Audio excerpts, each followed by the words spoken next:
that can operate without you necessarily doing anything. So you act as a middleman. And the beautiful thing about that is you've got infinite scale on both the supply and the demand curve. You're in control of that. You take your little cut. And for me, that was something I really was impressed by, and I wanted to have a business that did something similar to that. So this proofreading business was my attempt. So how this service worked was I had people who were professional editors, usually PhD students or even some retired lecturers, and I'd have them basically edit and give some advice to people, usually from an international background where English was a second language. And that happened online, electronically, and I facilitated that service. And that was my very first, I guess, what I call a proper business. So I treated it like a business. Now, there was something I did around this time to help grow that business that you may have heard of it, being entrepreneurs. It's called the NICE program, New Enterprise Incentive Scheme. Is anyone here actually on that or been on that? There's a few, okay. I don't know if you guys have, it's worth looking up this if you're just getting started with your business. It's called NICE, New Enterprise Incentive Scheme. It may have a different name now. It wasn't many years ago that I was on this, but basically it's a government grant program where you get given about $200 a week to live off and to grow your business. So I used that. There's a process to go through. You have to do a business plan, you have to do an interview and do a little small course.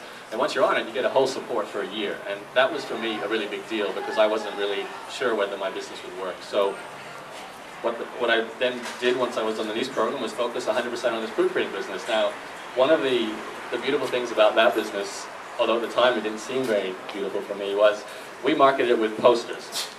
And basically I would print out posters I hand-designed, and I'd go to University of Queensland, I'd go to QUT, I'd go to Griffith campus in Brisbane, and I'd put up these posters to bring in clients. Now, it was fun in the sense that I got to walk around campuses all day, but it was also eventually became quite boring. But one of the perks about it, I have a Canadian family, so I've been on campuses around the world, and I've put up posters in University of Hawaii, British Columbia in Canada, Toronto, all kinds of places around the world, and it gave me a taste for, I guess, being able to travel with your business. So, and it also helped grow my business. That was the main marketing tool we used besides online search. So the proofreading business went really well. I basically made a full-time income, and it eventually became the 4-hour work week. So who here, now I think I asked before, most of you have heard of the 4-hour work week. So basically we're talking about working a few hours a day, or even a week, and making a full-time income so you have lots of spare time. Now that proofreading business was something that I wanted to set up along the lines of a 4-hour work week. So the very first thing I did once I was established with cash flow was actually hire an admin person to coordinate the emails.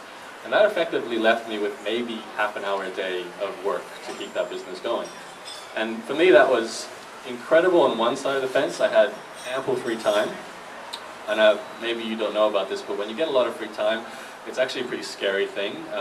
You can start going a little crazy. You have too much time to yourself. So there is a tip I can give you guys you're all entrepreneurs here. You know what it's like. You need to get a social life. I really recommend you do that.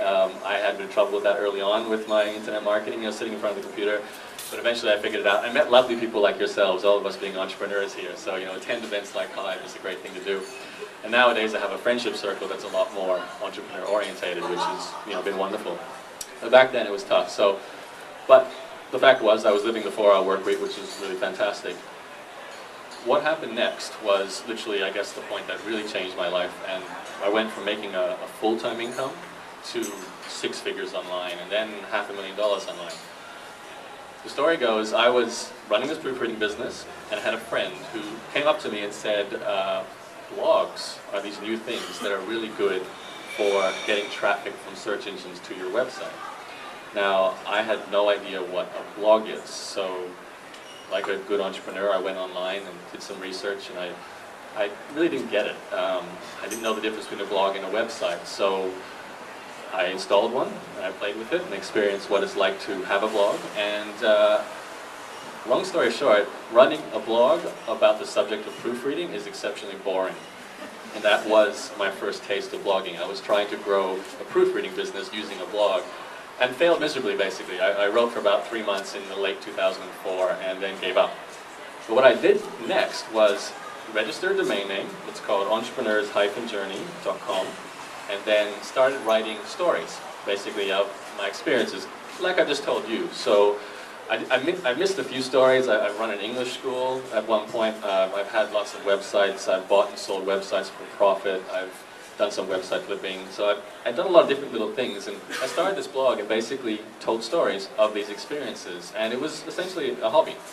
I was doing it just for the experience of writing a blog.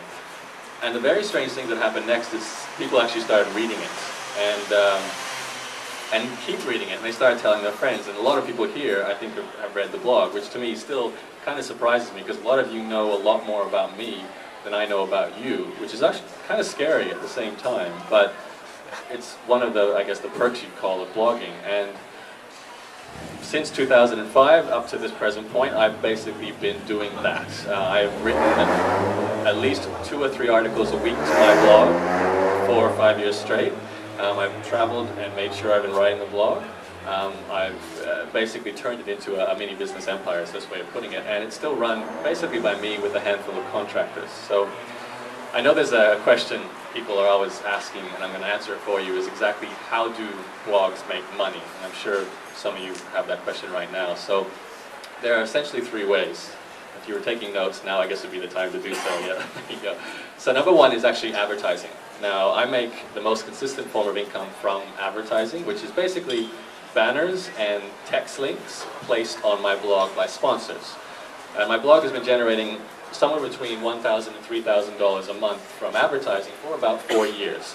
So it's fairly consistent. It's not the biggest source of income, but it's very dependable. And as long as you're building your audience and satisfying them with content, giving value, then you can make money from advertising.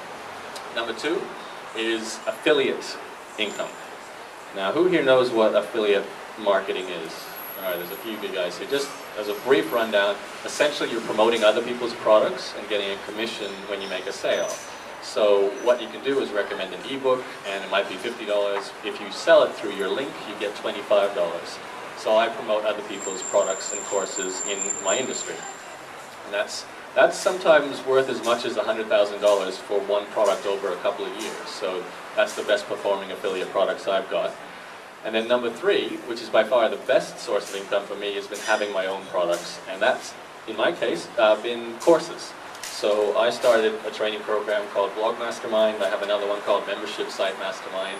And one I did with a partner named Gideon called Become a Blogger. And it's all in the space of blogging. Obviously, that's what I'm positioned at now as an expert, and that's what I teach. So these courses are essentially, I just sat down, and for 6 months, I'd write a lesson. I'd record an audio version of the lesson. I'd do an interview with other expert bloggers. And I put all this stuff into a membership site and distribute it 1 lesson a week over 6 months. And people go through the process of building their own blog. And I've had several thousand people go through the courses over the last couple of years. And that's been my most dependable and significant source of income stream as well. So if you have any knowledge in your head right now, and it's in the marketplace that people have demand or problems that need solving, then you potentially have the same possibilities, I guess, to sell ebooks or courses or something like that. Now that pretty much sums up the story. I'm still right there. That's where I'm at now. I write my blog on a regular basis.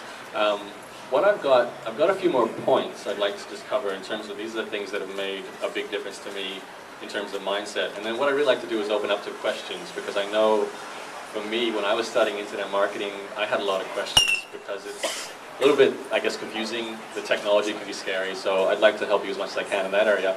Just a couple of things before I do that, though. I mentioned technology before. Now, although I taught myself HTML, I'm by far not a tech person. So one of the first things I recommend you do, I tell people this over and over again, they still don't do it, but I hope that's not you guys, is to get yourself someone who's capable of building websites and doing graphics and that sort of thing for you. And that will alleviate so much pressure, it will give you momentum so much easier, and you don't have to worry about trying to understand things like HTML. You know, I spent a good 2 or 3 years building my own websites, which I don't call it a waste of time, but it was a very slow process, not making much money. So getting yourself some tech help, very good idea. All right, who here has heard of the 80-20 rule, Pareto principle? All right, that's really good. This is a principle that I came across, and it's kind of funny because what happened, I graduated from university and I got my business management degree, and I immediately went into my own business, and I was sitting at home working on the computer, kind of bored.